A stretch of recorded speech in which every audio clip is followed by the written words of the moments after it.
Welcome back to part 1b, where I used the Jordan-Wigner transformation to solve the model with vanishing magnetic field. So this is our quantum spin chain on this lattice with this Hamiltonian, okay, XXYY interaction. And now I introduce the standard spin raising and spin lowering operators. I think everybody knows about this.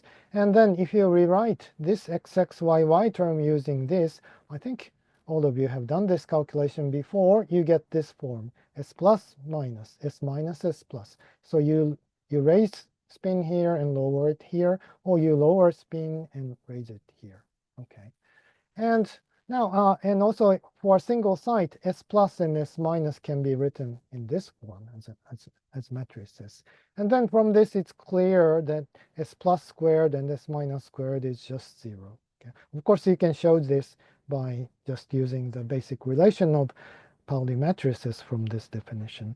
And also, if you look at the anti-commutator of S plus and S minus on the same site, so this is what you want to compute. And here I'm just using this definition and you're just computing and using the properties of x and y. But I think the easier way is to use this and do this simple computation. And whatever you do, the result is 1, or the identity operator. So in this case, you find that this surprisingly looks like a fermion. I mean, this is the same as the relation that's C dagger squared and C squared is 0, and although C dagger and C, the anti-commutator, is 1 on the same side. So there is something fermion here, but of course not. These are spin operators. So if you consider spin operators on different sites, and then they commute by definition. So whatever is plus or is minus, I mean, all these guys which live on different sites commute with each other. So this is not yet fermion. But is it possible to get something which is really fermion? And that is possible, and that was done a long time ago by Jordan and Wigner. So let's just define this. Okay, I define this CU, this operator CU, like this. So this is a formal way of writing things, and this is easier to see. So you just multiply. I mean, these are just z's, z1, z2, dot, dot, dot, dot, and you have a cu minus. Okay. So if you want to have C100, and then this is weird, you have z1, z2, dot, dot, dot, dot, dot, z99, and s minus 100. This is what you want to do here.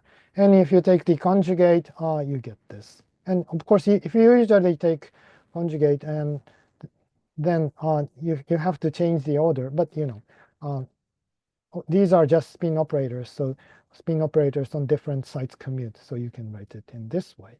So I must stress that this transformation is not based on any physical motivation. Okay. So if you consider two-body problem, and then you consider relative coordinate and the center of mass coordinate, in that case, this transformation is physically motivated. But in this case, this is just a mathematical transformation. And you also see that we use periodic boundary condition. So there is no special meaning for site 1. But in this case, anyway, we use this definition. Okay, so this is inverse transformation. But anyway, so let's look at the properties of these operators. I start with operators on the same sites, but this is just trivial. If you consider CU squared, and then in this case, you just square all these guys, but z squared is 1. So this is the same as s minus squared, but it's 0. So the same thing. And if you want to compute the anti-commutator of CU and C dagger U, then this is, again, if you multiply these two guys, I mean, this just gives you 1. So this is the same as the anti-commutator by S plus and S minus. And again, you know that this is 1, or the identity operator. Okay. Okay, so before proceeding, I make a very simple calculation. So I look at the product of z and s minus on the same site. And then I use this definition of s minus, and I just use the basic rule of Pauli matrices. And then if you compute, you find that this is exactly minus su minus. Okay, but actually this is not this is a trivial relation. Here you must have some state here, and if you have minus state here, then this acts and it vanishes, so it can be anything.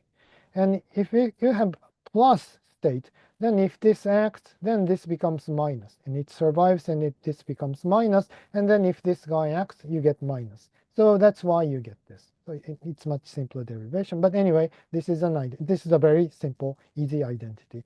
With the same consideration or with the same formal calculation, you get this, and you can take conjugate or you compute and you get this. This is nothing really essential, but I'm going to use this relation repeatedly, so I made a table. Okay. I made a table. Now I take u and v, which are different, and assume that v is larger, and consider these products. Okay. Now this is non-trivial. Okay. Now, so I consider this product, cu times cv. Cu is defined like this, so I just wrote definition here. Cv is just this. But okay, just the product of z. Now on spin operators on different sites commute with each other, so that means I can bring all these guys here. Or more precisely, I can bring z1 to here, and you get z squared, and you have 1 z2 here, and so on. You repeat this to just eliminate all these things. Then you are left with this and the rest. Okay. Now you consider this, cv times cu. Now this is cv. This is long one, and this is cu. Now v is larger than u, and again you notice that this bunch of this combination commutes with all these guys. So you can bring it over here. You can bring this here.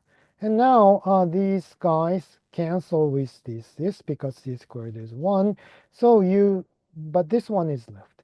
So what you get is this one, zu times this thing, and all the rest. Now you compare this and this, then this part, these two parts are the same, and you have this and this. But if you look at this table here and here, you see that they have they sum up to be 1. So if you sum these two things, you get 0. So we have shown this anti-commutation relation, which is really fermion. U and V are different, but they do anti-commute with each other. And there's nothing special about C and both C, so you can show the same thing. And so to summarize, these C and C Dagard satisfy the canonical anti-commutation relations for fermions, so which we have studied in part 1a, page 4. Okay, so the trick was that we put these strings of z operators here, and this made this with this calculation, yes, showed this anti-commutation relations. Okay, so that's why we got these fermionic operators. And so since we do have fermion operators, we can think about number operator, C Dagard C on the same side, and then this is just S plus S minus, and in this case I just plug in the definition, and x squared is 1, and you also have xy, yx, so use the commutation relation, and anyway you get this. Okay. And so z, recall that the eigenvalue of z is either plus or minus. Okay, so if it is plus, then this becomes 1. So this means that the eigenvalue 1 for the z operator corresponds to the eigenvalue 1 for the number operator. And if this is minus 1, this is 0. So the eigenvalue minus 1 for the z operator corresponds to the eigenvalue 0 for the number operator. This also means that the number of fermions is equal to the number of up spins. Right? Okay. If everything is down, then the number is 0. So these are just operators. So we also need this special state phi 0. And this special state phi 0 was characterized by this property that it's annihilated by any Cu. Okay, and Cu is this. But it's just clear that this should be all down state, also from this. So this was a state. This is a state with 0 fermions. So this means that number of fermions is equal to number of up spins. So 0 fermion state should be all down state like this. And of course, all down state satisfies this property. If you apply S minus to this, you get 0.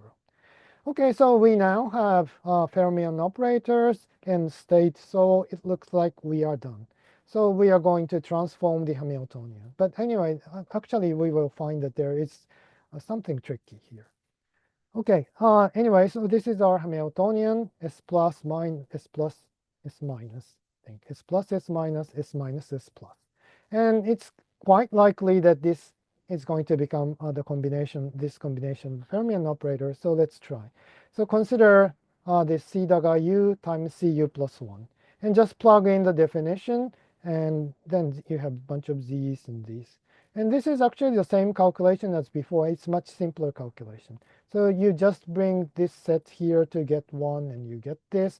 And if you look at the table, this is minus SE plus. So you get this. Okay.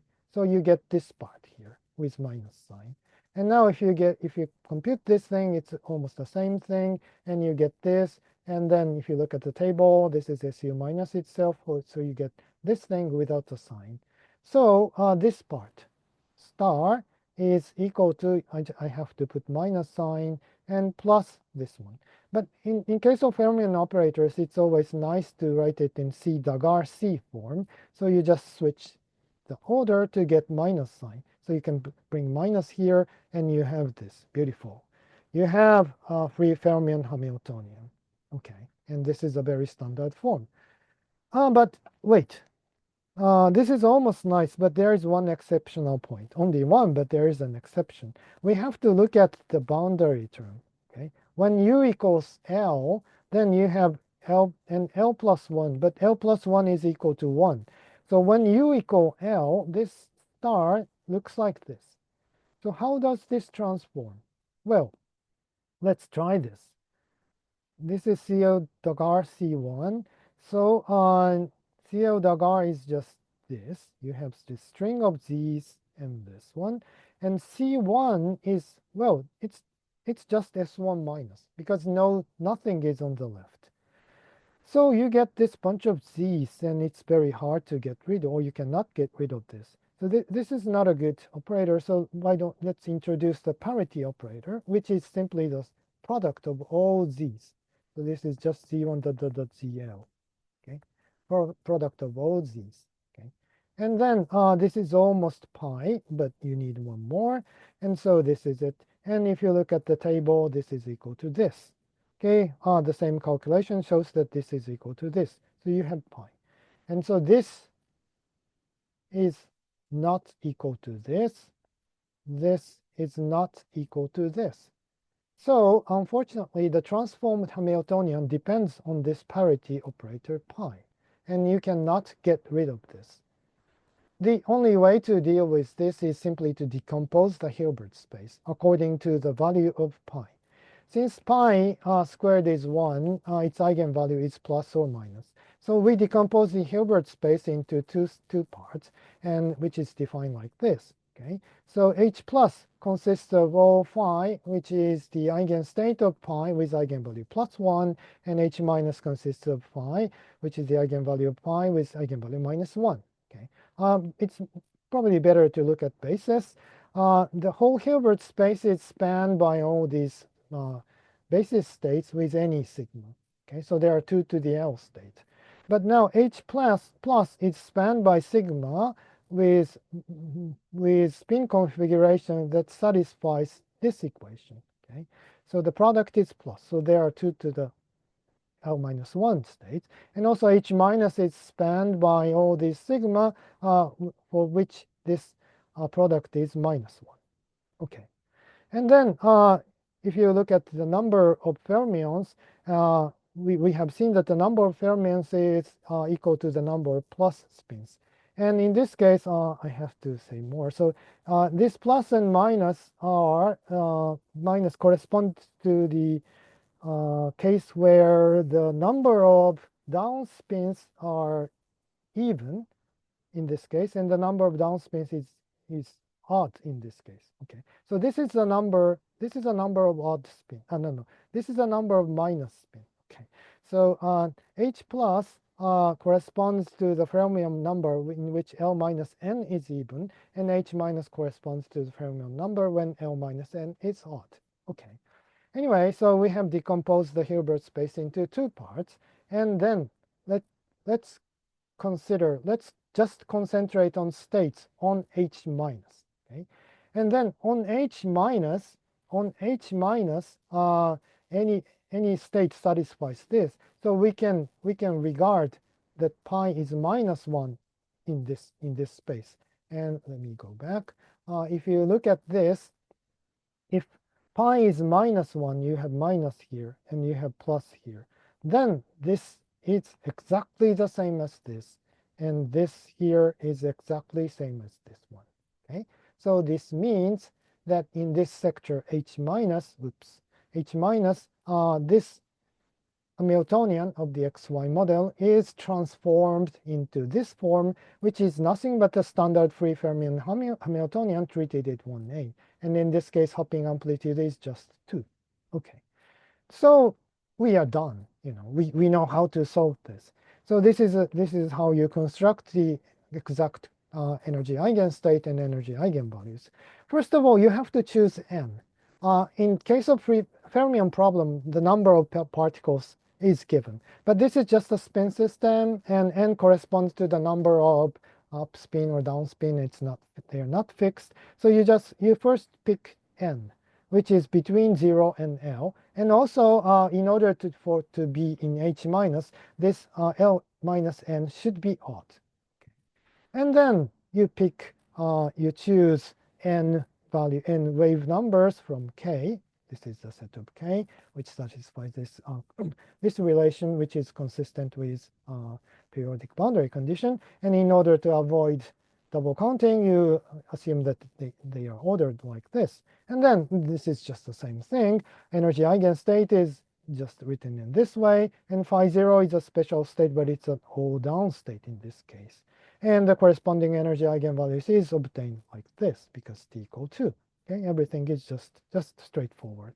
And let's look at this creation operator A daga k. This is our definition, and if you just plug in this c daga psi and the definition of this, you find this. And furthermore, if we rewrite this in terms of spin operators, you get this. Okay, so you have a bunch of z, and here you have spin raising operator at site u.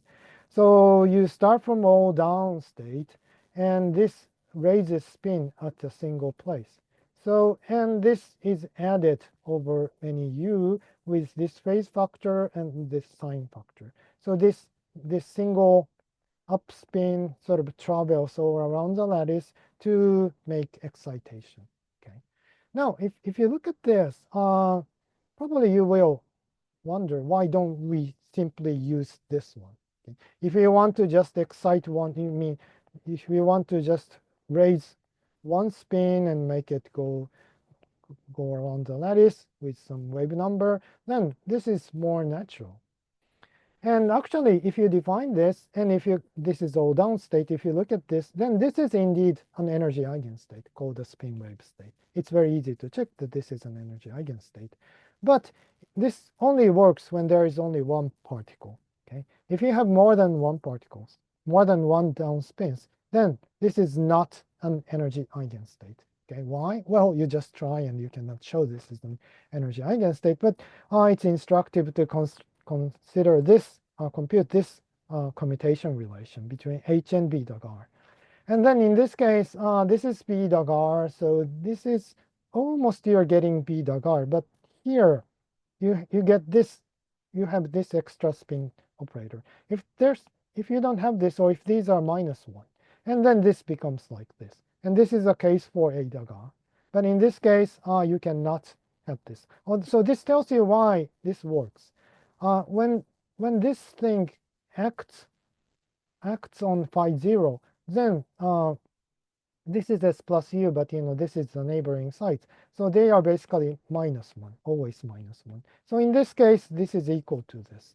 And so that tells you why this is the case. But if you have more than 2 up spins, then this does not work. So if you look at this solution, so this is the exact energy eigenstate, and in this case, you only not have this plane wave factor, but you have this sign factor, which does a precise job to deal with this kind of problem.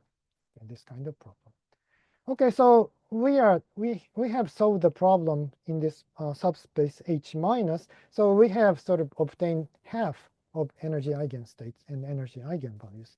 What happens to the rest of the remaining half? Well, it's not difficult at all. So it's important to know that it is possible. So let me just quickly explain this. So in this H plus subspace, we can identify pi as 1. And then in this case, this Hamiltonian, beautiful Hamiltonian in spin system is transformed into this fermion Hamiltonian. And in this case, this is a standard form. But here, hopping between 1 and L, you have this wrong sign here. Okay. But anyway, this is still a free fermion system.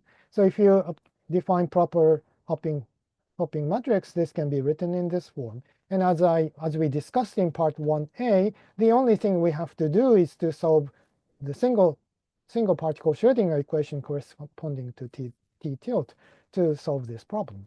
So what is a single particle Schrödinger equation in this case? Well, it's basically the usual thing for the bulk. And if there's a hopping between 1 and L, you get this wrong sign. But it's very easy to solve this. In this case, well, again, this plane wave solution will do. But the only difference is that this wave number k should be picked up from this state k tilt, which is slightly different. So the previous k, we didn't have 1/2. We have 1/2. And in this case, e to the ikl becomes -1. And this actually takes care of this minus sign. And this is easy, but tedious. So you can just try by yourself. And then in this case, what you want to do is simply you first choose your particle number n within this interval. And now L minus n is even. Okay.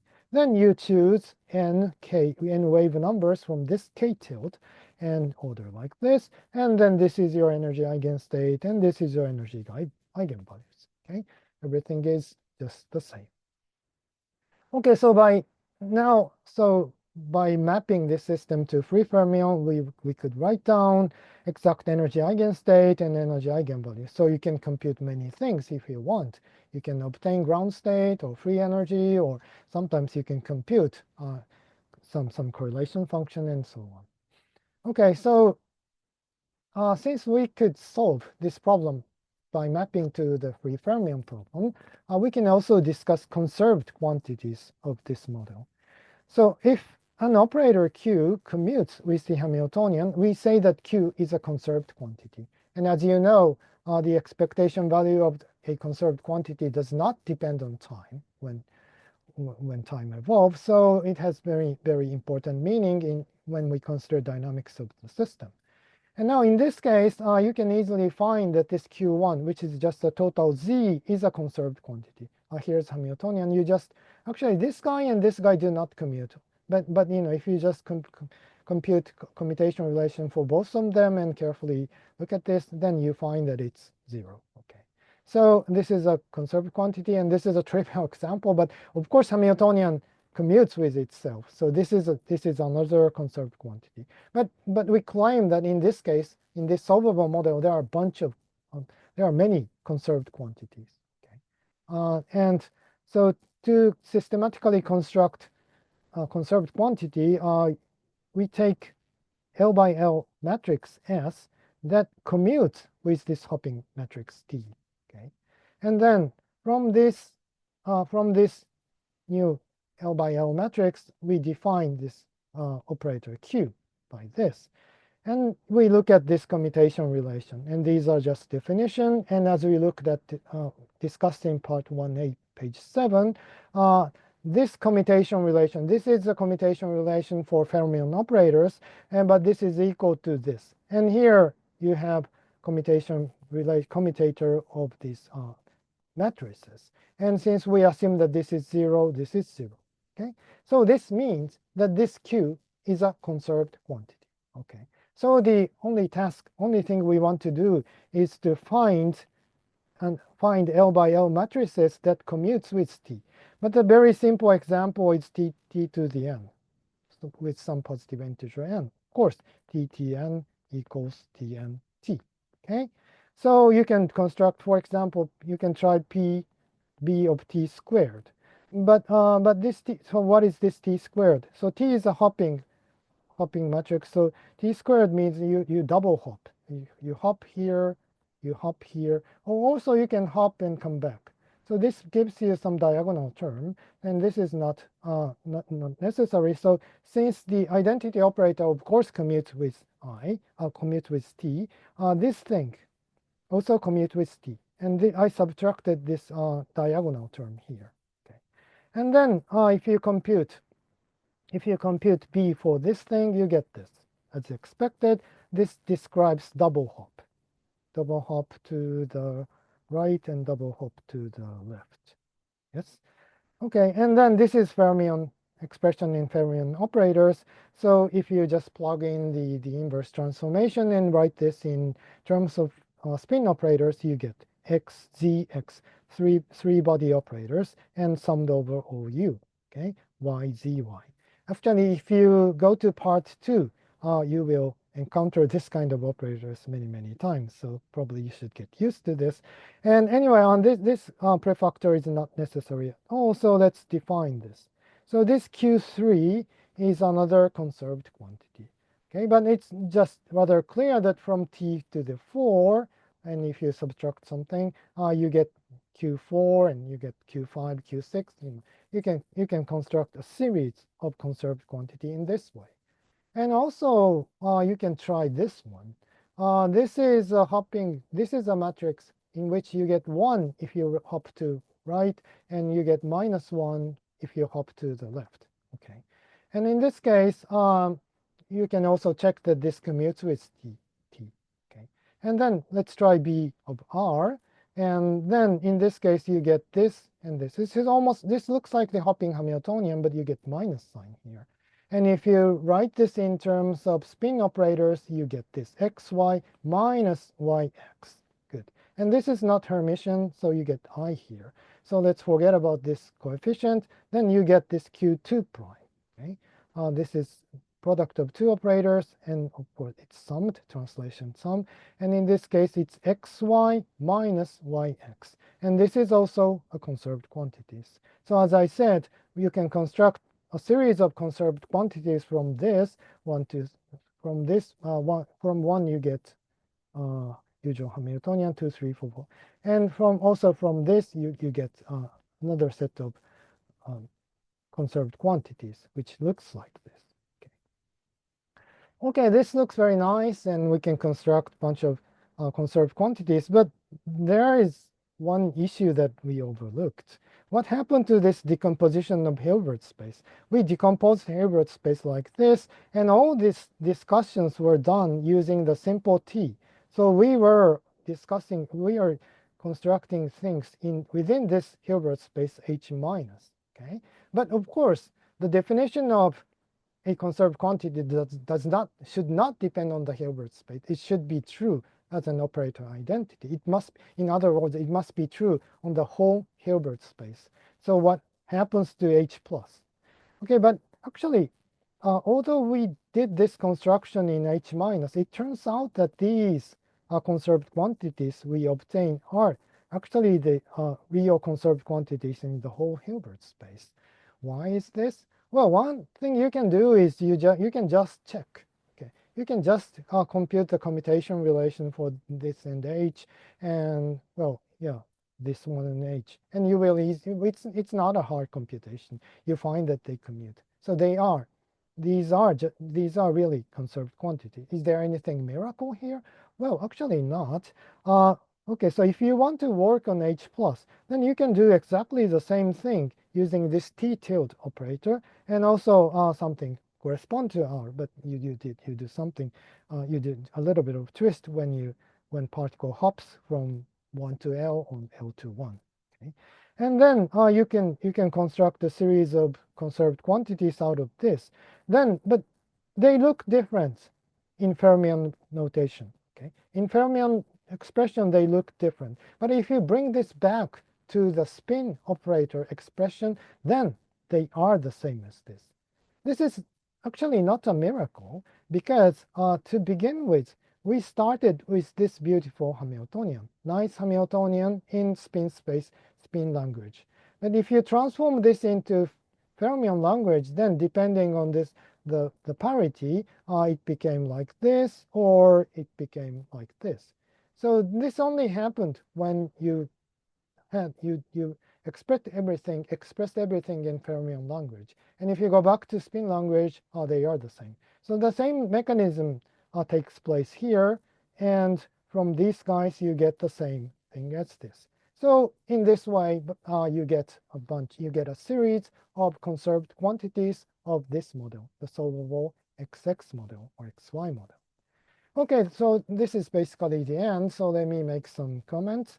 So the XX model was solved by mapping it to a free fermion model by the Jordan-Wigner transformation. And by using this, we could compute exact energy eigenstate, exact energy eigenvalues, or if you want, you can compute free energy, or we were able to write down a series of conserved quantities. With the same technique of mapping to free fermions, you can also solve this model, which is called XY model, because now we assume that this is both one, but in general, they can be different. And also, you can have this magnetic field in Z direction. In the second part, we are going to have magnetic field in the X direction. That totally changes the story, but you can easily have this. But actually, this is quite easy. So this is our model, and if you add this thing, and then this this just corresponds to the total fermion number. So this is still free fermion, and it's easy to solve. And when J and J prime are different, then it's a bit tricky. And you need a new technique, new idea called the Bogoliubov transformation. Okay. And so this is the XY model. But anyway, you can solve this by using the free fermion mapping. And this is actually the same thing. And so these J and J prime are arbitrary. So suppose that J prime is 0. Okay, then you have this Hamiltonian, and you can just change some coordinate, and you can write it in this way because well, there's no reason, but this is more standard because now then this looks like the Ising model. So this model, the same thing as this, but this is called the Ising model under transverse magnetic field, or sometimes the quantum Ising model. And so, of course, since this is a special case of XY model, you can solve this by mapping to the free fermion problem. Okay, and but I would say that this exact solution in terms of mapping to free fermion is sort of the integrable models 101. It's the simplest case, and there are much more difficult models solved by much more sophisticated techniques, including the beta ansatz. Okay, and these are more complicated to solve, and also they show much more complicated behavior. Okay, so these are easy to solve, and they have very simple properties, very close to free system. And they show much more complicated behavior, but they are still integrable. Okay, so by using a technique called the beta ansatz, you can, for example, solve this thing. This is the XXZ model, and I think I mentioned this in the very introduction. Here, instead, we have XXYY interaction that we were discussing, but you can also have ZZ interaction and this magnetic field. And this is never mapped to a free fermion, so you need something much more sophisticated. Or if you don't have any magnetic field, then you can treat XYZ model, in which these couplings for XX, YY, and ZZ are all different. Okay, and the beta ansatz is much more complicated, but much non-trivial. And if you are interested, I think there are many good articles. But for example, here is a review. This also contains a quick review of this free fermion case. So if you are interested in this thing, this is probably one nice point to start. Okay, so that's all for part 1B. Thank you very much for watching.